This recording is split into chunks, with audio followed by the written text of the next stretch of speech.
रामकृष्ण हरी। आ आ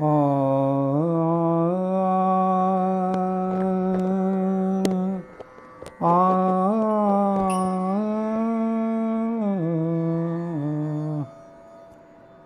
जय जय राम कृष्ण हरी।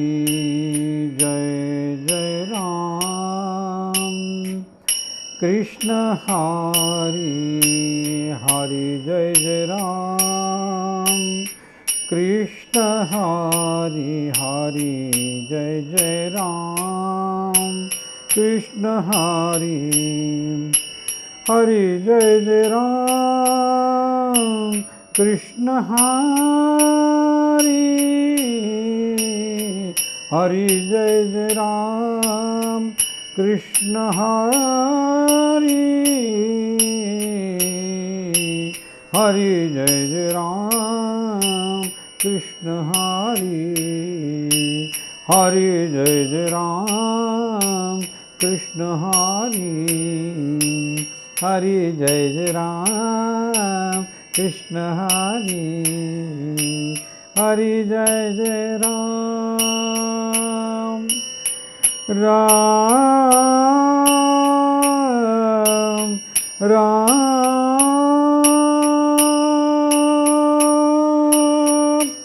राम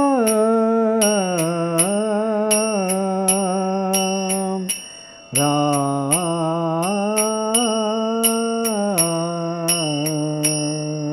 हरि। जय जय राम राम कृष्ण हरि हरि। जय जय राम राम कृष्ण हरि हरि। जय जय राम हरि। जय जय राम हरि। जय जय राम। महायोगपीठे तटे भीमरथ्यां वरं पुण्डरीकाय दातुं मुनीन्द्रे समागत्य तिष्ठन्त मानन्दकन्दं समागत्य तिष्ठन्त मानन्दकन्दं परब्रह्मलिङ्गं भजे पाण्डुरङ्गं परब्रह्मलिङ्गं भजे पाण्डुरङ्गं पुण्डलीकवरदे हरि विठ्ठल श्री ज्ञानदेव तुकाराम पंढरीनाथ भगवान की जय। माऊली ज्ञानेश्वर महाराज की जय। संत श्रेष्ठ तुकाराम महाराज की जय। शांती ब्रह्म संत एकनाथ महाराज की जय। सब संतन की जय। ज्ञानदेव विरचित हरिपाठ आणि या हरिपाठाचे एक एक अभंग घेऊन देवाची द्वारी या मथळ्याखाली आपण एक एक अभंगाची ओवी शब्द आपण समजून घेऊयात भक्ती मार्गाद्वारे। माझ्या अल्पमतीप्रमाणे भगवंत पांडुरंग माझ्या पाठीशी आहे आणि तोच देवविता आहे, तोच बोलविता आहे, तोच करता आणि करविता आहे। मी निमित्त मात्र आहे। आधीच्या या प्रवचन सेवेमध्ये आपण देवाची द्वारी या मथळ्यावर आपण चिंतन केलेलं आहे। आता आपल्याला त्याच्या पुढचा जो भाग आहे की उभा क्षणभरी, ज्ञानदेवांनी उभा क्षणभरी अशा प्रकारचे शब्द का लिहिले असतील? एक क्षण देवाच्या द्वारासमोर उभं राहायचं आहे। आपण मागच्या भागात पाहिलं की देवाची द्वारी म्हणजे मनाचं द्वार उघडणे। कशासाठी? तर भक्तीसाठी। आणि भक्तीच्या सेतूद्वारे आपण भगवंताची सेवा करणार आहोत. आणि त्या ठिकाणी फक्त 1 सेकंद देवानं तुम्हाला थांबायला सांगितले ज्ञानदेवांनी. 1 सेकंद. 1 सेकंद तर लगेच पापणी लवती न लवती तो निघून जातो. पण तरीही त्यांनी एक क्षण अशा प्रकारचं, उभा क्षणभरी अशा प्रकारचं हे शब्दमाधुर्य त्या ठिकाणी योजलेलं आहे. काय नेमकं कारण असेल, कशासाठी असेल, एकच क्षण का थांबायचं आहे देवाच्या द्वारी? आणि या सगळ्या गोष्टीचा विचार करू जाता आपण पाहतो की एक क्षण ईश्वरास शुद्ध भावाने दिला, त्याचे निस्वार्थ भावनेने मनन आणि चिंतन केले तर आपल्याला नक्कीच ईश्वराची अनुभूती मिळते. किती सेकंद? 1 सेकंद. क्षणभरी म्हणजे 1 सेकंद. उभं राहायचं म्हणजे काय करायचं? उभं राहायचं म्हणजे अनन्य भावाने शरण जायचं. कशाद्वारे? भक्तीद्वारे. आणि म्हणून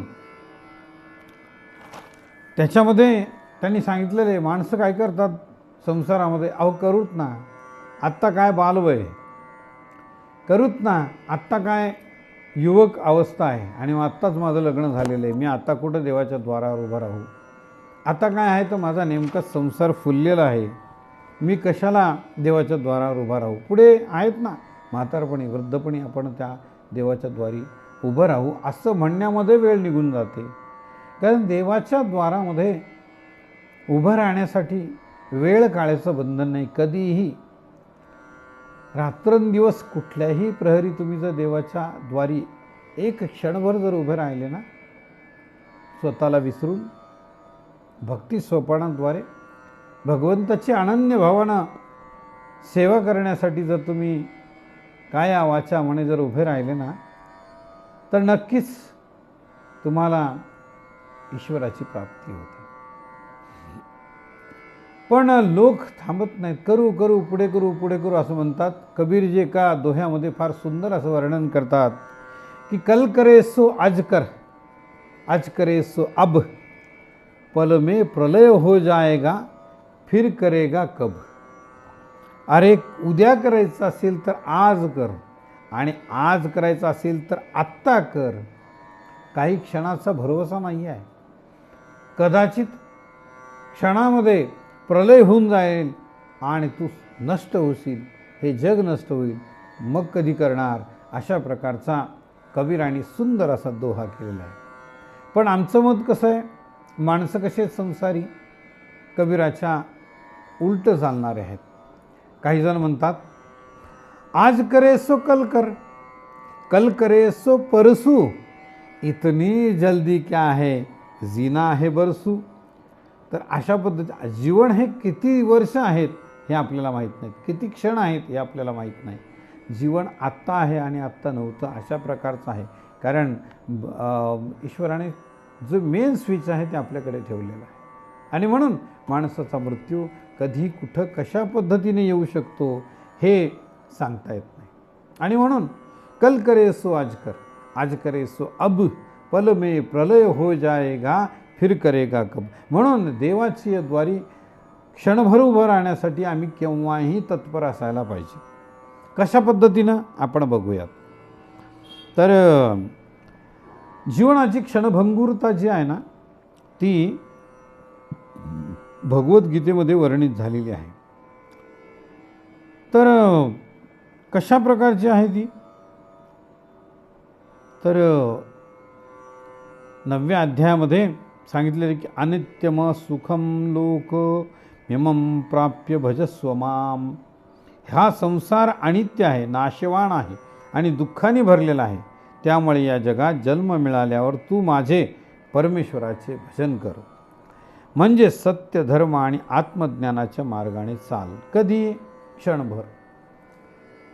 काय या त्याच्यात भगवद्गीतेने सांगितलेले की याचं अनित्य शरीर आहे, नित्य नाही आहे, तुमच्या सोबत नाही आहे, अनित्य आहे आणि कधीही ते संपू शकतं.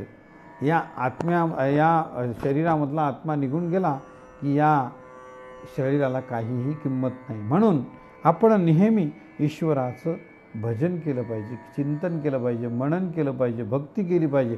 आणि कधी कुठे तर देवाची द्वारी उभा क्षणभरी, एक क्षणभरसुद्धा पुरे आहे, पण अनन्य भावाने शरण गेलं पाहिजे. आणि म्हणून मग क्षणभंगूर आणि उभा क्षणभरी या दोन्हीमध्ये जी गोडी निर्माण होते की अहो काय क्षणभर थांबवून एका क्षणामध्ये आपण ईश्वराला प्राप्त करू शकतो. जर असं असलं असतं तर प्रत्येकाने ईश्वराला प्राप्त करून घेतलं असतं ना. कुणाला भेटलं ईश्वर? ज्यांनी भरपूर वेळ दिला, ज्यांनी आपला संसार पूर्ण संपवला आणि फक्त ईश्वराकडे ते त्यांची लय लागली, अशा संतश्रेष्ठ तुकाराम महाराजांनी ईश्वरा सान्निध्य मिळवलं. ज्ञानदेव तर स्वतःच भगवंताचे अवतार होते. ज्ञानी याचा राजा गुरु महाराव अशा पद्धतीचा. नामदेवांनी देवाचं सान्निध्य मिळून मोक्षप्राप्ती केली. शांतीब्रह्म संत एकनाथांनी मोक्षप्राप्ती केली. भगवंत साक्षात त्यांच्याकडे आला एवढा अधिकार शांतीब्रह्मांचा होता. पैठणग्रामी स्वतः श्रीखंडाच्या रूपानं भगवंतांनी त्यांच्या घरी येऊन पाणी भरलेलं आहे. का हो, तुमच्या घरी का भरत नाही हो? कारण आम्ही तेवढे नाही आहेत. आम्ही काय ईश्वरार्पण होतच नाही. संसारामध्ये चित्त आमचं काय होतं, अडकून आहे.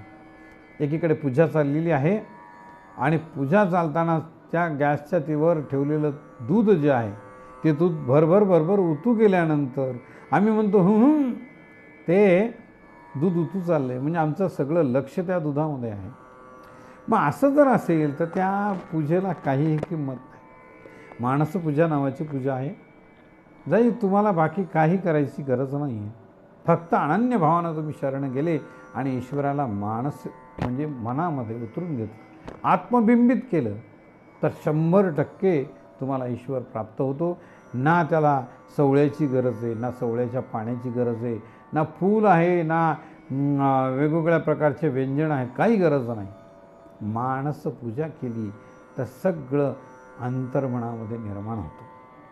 आणि म्हणून ईश्वराकडे जात असताना आम्हाला क्षणभर जायचं आहे.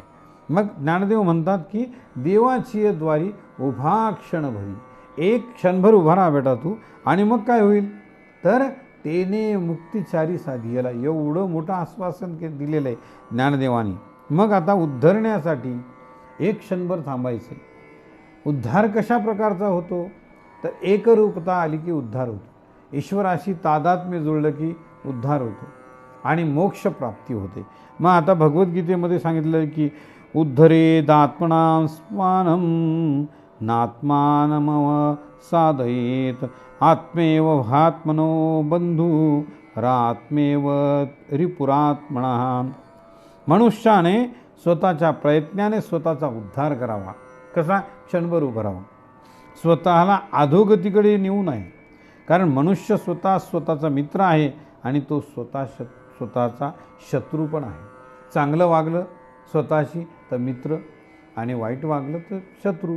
अगदीच रास्त आहे. आणि म्हणून भगवद्गीता सांगते की क्षणभर थांबून आत्मपरीक्षण केले तर आपण स्वतःचे मित्र होतो, अन्यथा अज्ञानामुळे स्वतःचेच नुकसान करतो. बघा, स्वतःचं नुकसान करणारा हा जो माणूस आहे तो स्वतःचा दुश्मन असतो.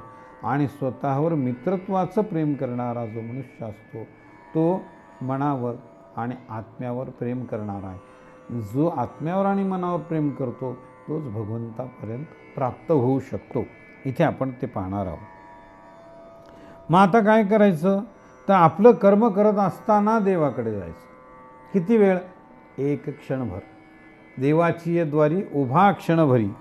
मग आता करताना काय करायचं? कर्मण्येवाधिकारस्ते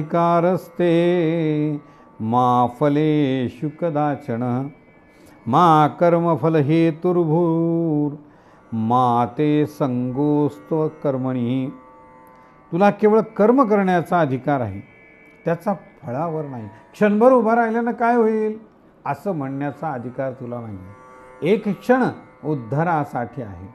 एक क्षण भगवंताचा होण्यासाठी आहे, एक क्षण तादात्म्य पावण्यासाठी आहे, एक क्षण एकरूपता मिळवण्यासाठी आहे, एक क्षण भक्ती समर्पित करण्यासाठी आहे आणि एक क्षण आत्म्याचा परमात्म्यामध्ये विलिनीकरण होण्याचा एकात्म भाव निर्माण करण्याचा तो क्षण आहे. आणि म्हणून तू कर्माच्या फळाच्या हेतूचे कारण जाणू नकोस. मग काय होईल? मला देव भेटेल का, मला भगवंत भेटेल का, अशा प्रकारचं चित्त ना किंवा अशा प्रकारचं चिंतन करू नकोस. फक्त तू अनन्य भावाने शरण जा, अनन्य भक्तीनं शरण जा आणि बघ तुला काय मिळतं ते. मग क्षणभर थांबून विचार केल्यावरच योग्य कर्माची दिशा मिळते. कशाची? निष्काम कर्माची. ईश्वराकडे जाताना मागण्यासाठी जाऊ नकोस. मला देवा हे कर, मला देवा ते दे, मला देवा माझ्या मुलाचं लग्न होऊ दे, मग माझ्या मुलाला मुलगा होऊ दे, मला धनसंपत्ती दे, माझं सगळा उत्कर्ष कर. हे कुठल्याच प्रकारचं मागणं ईश्वराला मागू नको. अनन्य भावानं शरण. देवाची ये द्वारी उभा क्षणभरी, तेने मुक्तीचारी साधियेल्या, तेने मुक्तीचारी साधियेल्या, तेने मुक्तीचारी काय चमत्कार आहे हो. एक क्षणभर जर उभं राहिलं देवाच्या समोर, कसं मनाचं दार उघडून, तर 4 मुक्ती मिळतात. मुक्तीचा भाग आपण पुढच्या प्रवचनामध्ये ऐकणार आहोत. कोणत्या मुक्ती आहेत, कशा प्रकारच्या आहेत, हे नंतरच्या भागामध्ये. फक्त आता आपल्याला बघायचं की उभा क्षणभरी. आणि म्हणून मग जीवन हे आमचं क्षणिक आहे. आम्हाला माहीत आहे का की किती आम्ही दिवस जगणार, कशा प्रकारचं जगणार आणि कुठल्या चिंतनामध्ये, कुठल्या मननामध्ये आम्ही जगणार आहोत. अलग लक्षात. तर आम्हाला माहीत नाही की काल होते आज नाही, किंवा आत्ता होते हो ठेच लागले आणि ते अमुक गृहस्थ गेले बरं का. किती माणसाचं देह हा नश्वर आहे. किती म्हणजे म्हणूनच माणसाने आपल्याला जे मिळालेलं ईश्वराचं सान्निध्य आहे ते जपलं पाहिजे.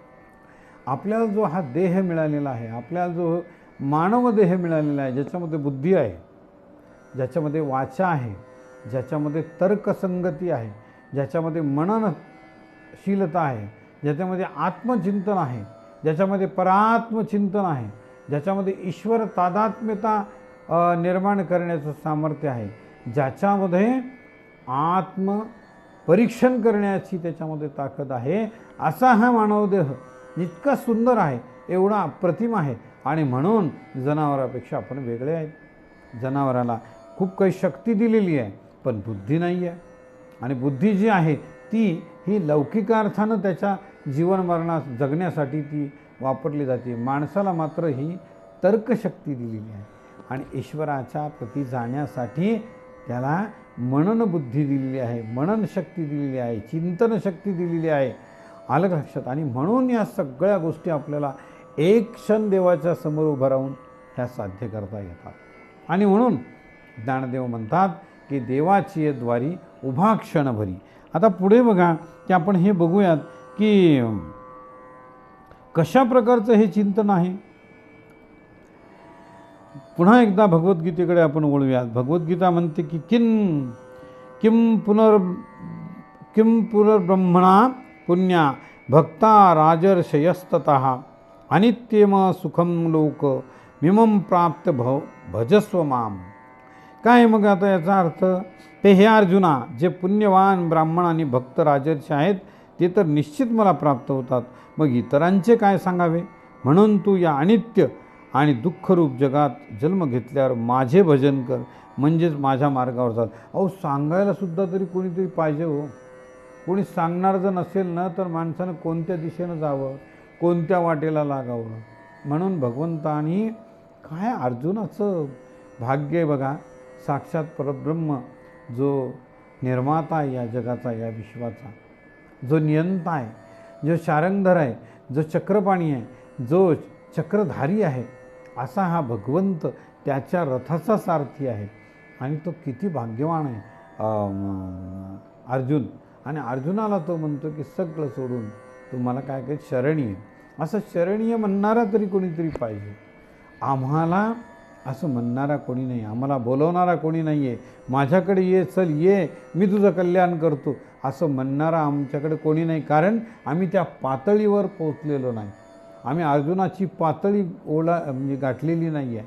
अर्जुन फार उच्च दर्जाचा असा भगवंताचा भक्त होता की ज्याने प्रश्न विचारले, ज्याने लढिवाळपणा निर्माण केला. आईकडे जसा आपण हट्ट करतो तसा हट्ट भगवंताकडे अर्जुनाने केला आणि हे सगळं त्याला मिळालं का? देवाच्या सान्निध्यामध्ये एक क्षणभर उभं राहिल्याने देवाचं सान्निध्य त्याला प्राप्त झालं. देवाला कधीकधी त्याच्याशिवाय करमत नव्हतं. एवढा भाग्यवान हा अर्जुन आहे. आणि या अर्जुनासारखं नाही होता आलं तर किमान एखाद्या साध्या सेवक भक्तासारखं आपल्याला जगता आलं पाहिजे. भक्त कसे असतात तर भक्त हे चोखा मेळ्यासारखे असतात. भक्त कसे असतात तर भक्त हे सावता माळ्यासारखे असतात. भक्त कसे असतात तर भक्त हे नरहरी सोनारासारखे असतात, गोरोबा काकांसारखे असतात. काय महती सांगावी या भक्तीची हो. एक क्षणभर नाही, आहेर निश रात्रंदिवस आमचे गोरोबा काका भगवत चिंतनामध्ये होते. कसं काय, कसं संसार आणि कसं काय. अहो भक्तीची ही उच्च लेवलची ही प्रतिमा संतांनी आमच्यापुढे ठेवलेली आहे बरं. आणि आम्ही त्याचा अभ्यास करतो, आम्ही त्याच्याकडे बघत नाहीत, आम्ही त्याचं चिंतन करत नाहीत, मनन करत नाहीत. कुठल्या प्रकारचे आम्ही बनलेलो आहोत सांगता येत नाही. अहो काय सांगितलं आमच्या गोरोबा काका मडके बनवत होते आणि मडके बनवून भगवंताची सेवा ते रात्रंदिवस करायचे. विठू माझा सांगा ती ज्या पद्धतीनं तुकारामाने सांगितलेलं तशा पद्धतीचा रात्रंदिवस चिंतन मनन भजन हे सगळं ते करायचे. आणि मग एकीकडे विठ्ठलाचं भजन करायचे, रामकृष्ण हरी विठ्ठल विठ्ठल पांडुरंग पांडुरंग. आणि एकीकडे चिखल तुडवायची. चिखल तुडवता जेव्हा त्यांच्या पत्नीनं जेव्हा त्यांना सांगितलं की मी पाण्याला जाते आणि पाण्याला जाईपर्यंत हा माझा लेकरू इथं तुमच्यासमोर ठेवते आणि त्याला तुम्ही सांभाळा, त्याच्याकडे लक्ष द्या. या माणसाचं चित्त थाऱ्यावर कुठं होतं. पांडुरंग पांडुरंग पांडुरंग पांडुरंग पांडुरंग पांडुरंग पांडुरंग पांडुरंग अशा प्रकारे चिंतनात मननात भजनात एकरूप पावले. आणि कधी ते बाळ त्यांच्या पायाखाली आलं आणि तुडवल्या गेलं हे त्यांनासुद्धा कळालं नाही. भगवंताने दिलेलं बाळ स्वतःच्या पित्याने मारलं म्हणून सगळ्या गावात हल्लकल्लोळ निर्माण झाला. क्षणभरी थांबण्याचं जे सुख आहे ते नरहरी महाराजांच्या जीवनामध्ये आलं होतं. त्यांचं सार्थकत्व कसं झालं हे तुम्हाला सांगण्यासाठी मी उभा क्षणभरी एवढं सांगतो आहे. मग काय झालं तर बायको पाणी घेऊन आली आणि पाहते तर रक्ताचा सडा गोरोबा काकांच्या चिखलामध्ये नुसतं रक्तच सगळं. जेव्हा त्यांनी थाऱ्यावर आणलं त्यांना, जेव्हा त्यांनी सावध केलं त्यांना की हो तुम्ही काय तुमचा विठ्या करतात, तुम्ही रात्रंदिवस त्या विठ्ठलाचं चिंतन करतात, मनन करतात, बघा माझा बाळ मरून पडलेला आहे. आणि मग त्यांनी पाहिलं. भगवंताला म्हणले हे देवा माझ्याकडून खूप मोठा अपराध झाला, माझ्याच बाळाचं मी खंडन केलं, माझ्याच बाळाचा मी जीव घेतला. मग असं करता करता पुढे आपल्याला माहीत आहे की दुसरं त्यांचं लग्न झालं रामी नावाच्या त्यांच्या मेवणीशी. आणि ज्या पद्धतीने त्यांनी सांगितलं ते विठ्ठलाचे एकचित्त होते. कारण तिने आण घातलेली होती त्याला की मी तुमच्या विठ्ठलाला नेऊन फेकते तिकडे, कारण या विठ्ठलामुळं माझा सगळा संसार गेलेला आहे. आणि म्हणून जेव्हा त्यांनी असा हात उगारला तेव्हा ती म्हणली या विठ्ठलाची शपथ माझ्या अंगाला हात लावता आलता. बस झालं, संपलं, संसार संपला. आमचा तो संसार कधी संपतच नाही. का संपेल आमचा संसार? कारण मी रात्रंदिवस विषय वासनेमध्ये अडकलेलो आहोत. नरहरी सोनार नव्हते, आपल्या गोरोबा काका तसे नव्हते बरं. गोरोबा काकांनी पुन्हा कधीही आपल्या स्त्रीला हात लावला नाही. इतकंच नव्हे तर संतान प्राप्ती होण्यासाठी त्यांच्या पहिल्या पत्नीनं त्यांच्या बहिणीशी त्यांचं लग्न लावून दिलं. आणि लग्न होऊन जेव्हा ते परत आले, लग्न लावून दिलं म्हणजे त्यांनी विठ्ठलाची शपथ घातली त्यांना, म्हणून त्यांना लग्न करावं लागलं. पण येता येता त्यांचे सासरे त्यांना म्हणाले जसं पहिलीला सांभाळलं तसंच हिला सांभाळा, जसं तिला वागवलं तसं तिला सांभाळा वागवा, आणि जसं तिचं चिंतन मनन केलं तसं तिचं करा. परंतु त्यांना हे माहीत नव्हतं की शपथ घातलेली अंगाला हात लावायचा नाही. त्यांनी दुसऱ्याही पत्नीला अंगाला हात लावला नाही. ज्ञानदेवांनी त्यांना पंढरपुराला आणलं आणि पंढरपूरला आणल्यानंतर सगळे संत टाळ्या वाजवू लागले नामदेवांच्या कीर्तनामध्ये.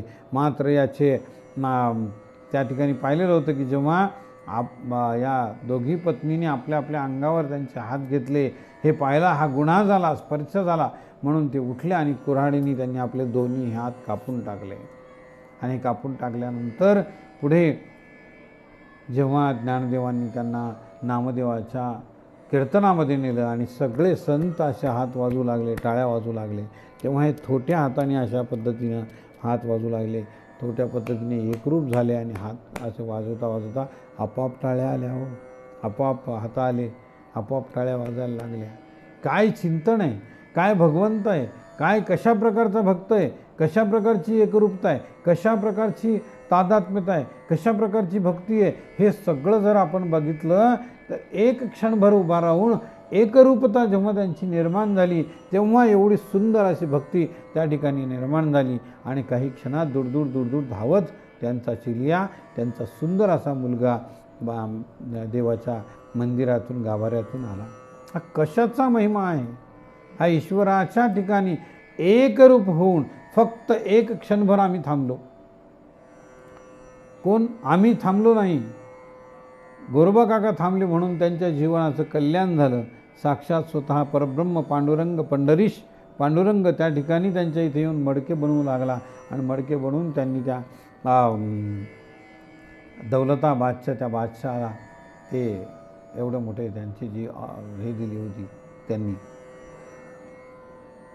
ती गाडग्याची मडक्याची जी ऑर्डर दिली होती ती त्यांनी पूर्ण केली. कोणी? देवानी.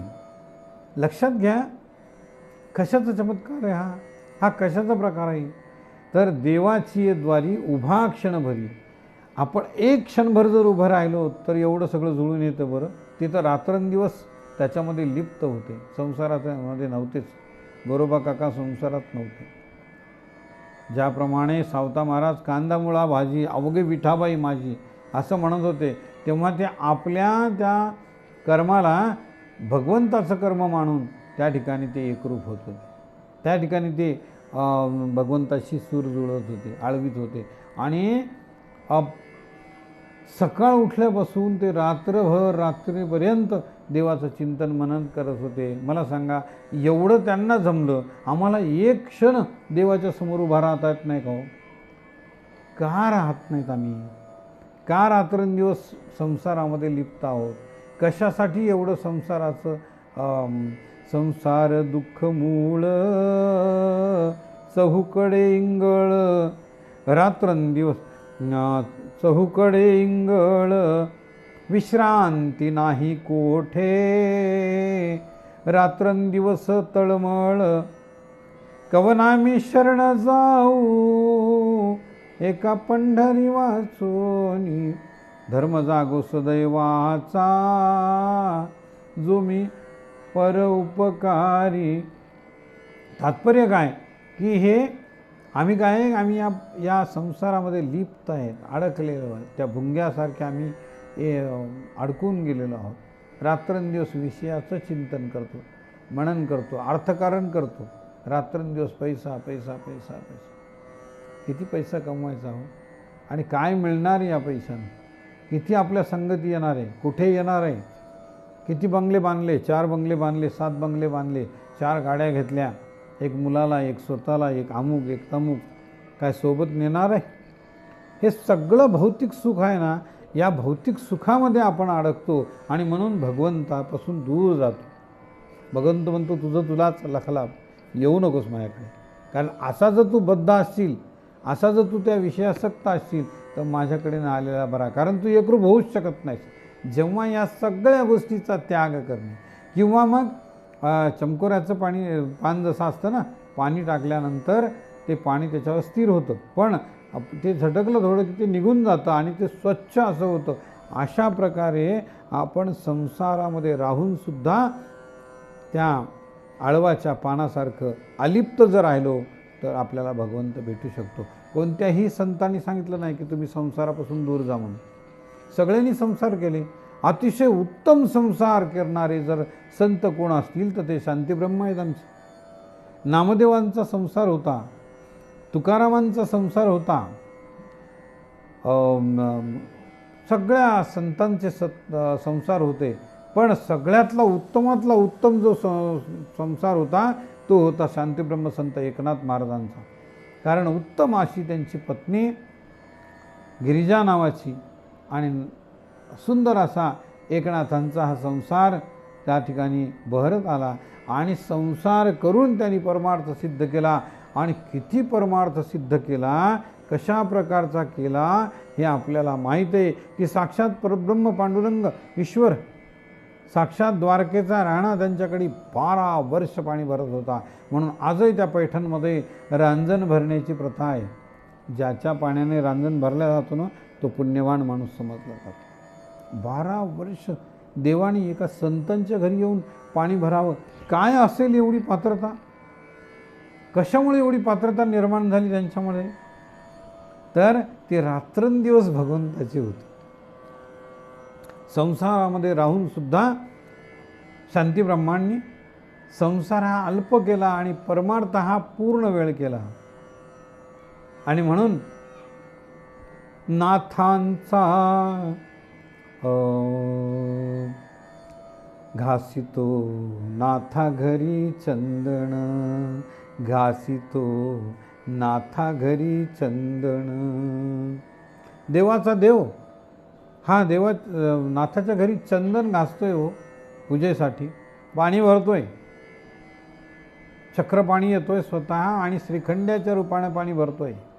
नाथांचे कामं करतोय. थकल्यानंतर त्यांचे पाय दाबतोय. भगवंत दाबतोय पाय. विचार करा काय अलौकिकत्व आहे संतांचं. देवापेक्षाही संत श्रेष्ठ आहेत. काय वाक्य आहे, देवापेक्षा संत श्रेष्ठ. हो, जेव्हा तुम्ही संतांच्या सान्निध्यामध्ये जाताल, संतांच्या एकरूपतेमध्ये जाताल, संतांना आपले मायबाप समजताल, संतांना आपले गुरु समजताल, तेव्हा देव जरी कोपला तरी संत त्याचं निवारण करू शकता. पण संत कोपले तर देवसुद्धा निवारण करू शकत नाहीत. म्हणून संत हे श्रेष्ठ आहेत. संत हे एकरूपतेचे मूर्तिवंत प्रतीक आहेत. अहो तुम्हाला ते काय देऊ शकत नाहीत. ज्ञानदेवांनी उगेच रेड्याचा स्पर्श केला आणि वेद वदल्या गेले. तुम्ही एखाद्या माणसाला सुद्धा किंवा स्वतःच्या डोक्यावर हात ठेवला आणि आपण जर समजा म्हटलं की बाबा 4 वेद जाऊ द्या, 4 ओवी वेदातल्या सांगून काय, नाही जमणार. रेड्यांच्या मुखी वेद वदवली. पात्रता होती हो. महायोगी होते ज्ञानदेव म्हणजे, पाण्यावर चालणारे. ते तंत्रमंत्र विद्या जाणत नव्हते. भगवंताची ताकद होती आणि आत्म्याचा परमात्म्याशी जो संवाद होत होता तो संवाद त्यांनी साध्य केलेला होता. म्हणून ज्ञानदेवांनी एवढी सिद्धता मिळवली. नामदेवांनी सिद्धता मिळवली, पण नामदेवांना थोडा अहंकार होता, पण तरीही तो त्यांचा पट्टशिष्य होता. का नामदेवांच्या हस्ते जेव्हा जेवण केलं हो सांगा बरं. नरसिंह नामदेव या ठिकाणी त्यांचा जन्म झाला आणि त्यांचे वडील दामाजी शेठ गावी निघून गेले. जाता जाता नामदेवाला बोलावून घेतलं त्यांनी आणि सांगितलं की रावळामध्ये जा, उद्या सुस्नान होऊन पितांबर नेसून आणि देवाला नैवेद्य दाखवून आण. तो देवाला नैवेद्य दाखव, देवाला जीव घालून आण, देवाला जीव घाल. आता हा छोटासा 10-12 वर्षाचा मुलगा देवाला जीव घाल म्हटलं की त्याला लक्षात आलं की देवाला आपल्याला जीव घालायचं. दामाजीपर्यंत निघून गेले. त्यांच्या पत्नीला सांगितलं त्यांनी की अशा अशा पद्धतीचं त्याच्याकडे दे सकाळी सगळं आणि तो नेऊन देवाला जीव घालून येईल. आता हिनं सोपस्कार केले. सगळे पदार्थ पात्रामध्ये वाढले. त्याच्यावर एक झाकण ठेवलं आणि नामदेवाच्या हातामध्ये ते पात्र दिलं आणि जा म्हणले देवाला जीव घालून ये. आता हा गेला देवाच्या गाभाऱ्यामध्ये, समोर ठेवलं त्यानं ताटावरचं झाकण बाहेर काढलं. भात पोळी वरण भाजी जे काय होतं त्याच्यामध्ये ते त्याने उघडं केलं, चल देवा आटप, चल जेवण करून घे. आता देव जेवणार या बालकासाठी? देव आपला शांत मख्ख उभा.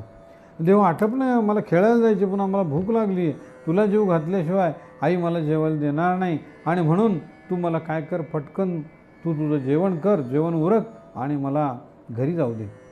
देव मख्खपणे उभा. 12 वर्षाचा पोरगा एकात्म झाला. रोज तू माझ्या वडिलाच्या हातचं जेवण जेवतोस, त्याला काय माहिती जेवण म्हणजे काय असते, जेवण देव जेवतो का नाही ते. आणि चला आटप लवकर, जर तू नाही ना जेवला, हट्ट धरला, मी दगडावर डोकं आपटून तुझ्यासमोर प्राण देईल. अरे बाप, 12 वर्षाचा पोरगा क्षणभरी उभा राहण्याचं जे हे सांगितलेलं आहे ज्ञानदेवांनी, त्याच्याबद्दल सांगतो. एक क्षणभर उभा राहून देवाला त्यानं एकरूपता निर्माण केली. एक बाळक 12 वर्षाचा, 10 वर्षाचा, 11 वर्षाचा दगड आणला आणि देवा म्हणला, बघ तू आता लवकर खातोस का नाही. धमकी दिली, देवाला धमकी दिली. अरे बापरे, किती मोठा प्रचंड अधिकार आहे नामदेवाचा. आणि खरंच ओनवा झाला आणि जोरात स्वतःचं डोकं तिथं आपटून घेणार की देवाने आपले हात काढले आणि नामदेवाच्या आणि त्या दगडाच्या, नामदेवाच्या डोक्याच्या मध्ये आणि दगडाच्या मध्ये ठेवले. अरे बाळा, नको डोकं आपटून घेऊ. काय किती मोठा अधिकार आहे हो 12 वर्षाचा नामदेवाचा. आणि देवाला लक्षात आला आता की आता आपल्याला आपलं सगळं स्वरूप सोडून आपल्याला जेवावं लागणार. चल आटप म्हणलं लवकर, मला पुन्हा खेळायला जायचे. जसं का आपल्या सवंगड्याला बोलायला आहे. एवढी अधिकार प्राप्त होतो. तो कसा होतो? क्षणभर थांबल्याने होतो बरं. देवावर अधिकार प्राप्त होतो, पण तेवढं तुम्ही सर्वस्व ईश्वराला अर्पण केलं पाहिजे. देव जेवले, ताट वापस घेऊन आला. दुसऱ्या दिवशी पाहिलं, रामाजी आले वापस आणि आईने सांगितलं की देव यानं कुठंतरी सांडला म्हणे, एकतर हे नैवेद्य. पुन्हा म्हणले आज त्यालाच दे, त्यालाच पाठव. आणि हे दोघं हळूच त्याच्या मागे गेले, खिडकीतून पाहू लागले. आणि चल देव आटप लवकर, आज वडील आले म्हणे, चल मला पुन्हा भूक लागली आहे, मला चल जेवून घे. आता किती वेळ झाला, कालच्यापेक्षा जास्त वेळ झाला, कारण देवाला माहीत होतं आज हे दोघं बघतायत म्हणून. पण इलाज नव्हता. दगड आणला, पुन्हा डोकं आपटणार. देवा बघ, जर समजा तू नाही जेवलास ना तर मी माझा प्राण देईल. आणि काय आश्चर्य, आले बाबा, पुन्हा स्वतःचा हात काढला आणि जेवायला लागले. धामाजी सेठी पळत आले. छोट्याशा लहानशा त्या नामदेवाला घट्ट मिठी मारली. नामा, काय अधिकार प्राप्त झालास, लक्षात ठेव, किती मोठा अधिकार आहे तुझा. या अधिकारानं तू देवाला जिंकलंस, जे मला जमलं नाही. जे 12-12, 15-15 वर्ष तप करणाऱ्या साधू संतांना जमलं नाही, ते तुझ्या त्या भक्तीनं जमवलं बरं. तू कसं शक्य झालं? या भगवताच्या या सगळ्या गोष्टी ज्या उगाच सांगितलेल्या आहेत का, यातून आपल्याला काहीतरी भाव शिकायचा आहे की एकरूपता पाहिजे, दृढ विश्वास पाहिजे, निष्ठा पाहिजे, भगवंतावर अनन्य साधारण अशी भक्ती पाहिजे. तू जे काय करशील ते तूच करशील, जे चांगलं करशील तेही तू करशील, जे माझं वाईट करशील तेही तू करशील. तुझ्या चरणी माझा देह समर्पित आहे, असं जेव्हा आपण म्हणतो ना, खरं सांगतो, साक्षात पांडुरंग या मूर्तीतून प्रगट झाल्याशिवाय राहणार नाही. साक्षात पांडुरंग येईल समोर. आणि म्हणून कळकळीची विनंती ज्ञानदेव करतात की एक क्षणभर उभा राहा देवाच्या समोर. कसं? देवाची ये द्वारी उभा क्षणभरी, तेने मुक्तीचारी साधियल्या, तेने मुक्तीचारी साधियल्या, तेने मुक्तीचारी साधियल्या. एक क्षणभर उभं राहण्याचं सुख आणि एक क्षणभर देवाच्या ठिकाणी अनन्य भावानं शरण गेल्यानंतर साक्षात परब्रह्म कैवल्य आपल्यासमोर येतं बरं. पांडुरंग पंढरीला जायची गरज नाही, काही नाही, साक्षात आपल्यासमोर येऊन उभा राहतो. कारण आता या कलियुगामध्ये इतर कोणत्याही देवाला भजायची गरज नाही, साक्षात परब्रह्म पांडुरंगाला आपण भजलो ना, कारण तो गरिबांचा देव आहे, कारण तो भक्तीचा भुकेल आहे. अशा या भावाने आपण जर त्याच्या शरण गेलो ना, अनन्य भावाने, तर आपल्याला हरिपाठ समजून घेईल. आणि हरिपाठ जर समजून घेतला, एक एक ओळ जर आपण समजली, एक एक शब्द जर आपण समजून घेतला, तर आपल्याला नक्कीच या हरिपाठातून आपल्या जीवनाचं सार्थक आपल्याला साधता येईल. एवढा सांगतो, थांबतो. जे चांगलं होतं ते भगवंताचं होतं, जे वाईट शब्द, जे अमंगल होतं ते माझं होतं. माझ्या पदरामध्ये परत द्या. राम कृष्ण हरी.